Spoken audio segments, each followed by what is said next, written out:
السلام علیکم ورحمۃ اللہ وبرکاتہ۔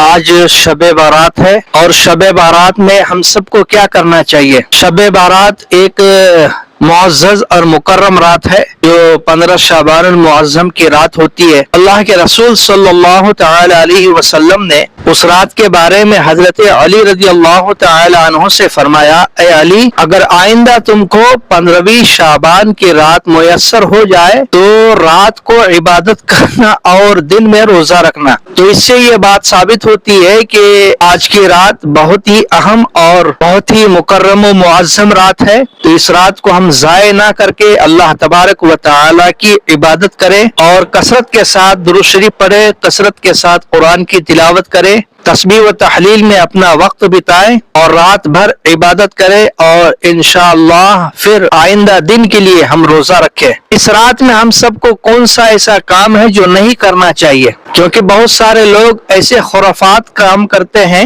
جو اسلام کے خلاف ہے، جیسے کہ آتش بازی کرنا، لوگ قبرستان جاتے ہیں، قبرستان میں جانے کے بعد میں شور و گل کرنا، یہ تمام باتیں ایسی ہے جو اسلام کے خلاف ہے اور یہ اس سے کوئی لینا دینا نہیں ہے۔ اس لیے ایسے کام ہم نہ کریں جس سے اللہ اس کے رسول ہم سے ناراض ہو۔ ہم اس رات کو عبادت کے ذریعے گزارے اور خاموشی کے ساتھ اللہ تبارک و تعالی کی رضا حاصل کرنے کی کوشش کریں۔ اگر ہمارا یہ ویڈیو آپ فیس بک میں دیکھ رہے ہیں تو فالو کریں، اور یوٹیوب میں دیکھ رہے ہیں تو سبسکرائب ضرور کریں۔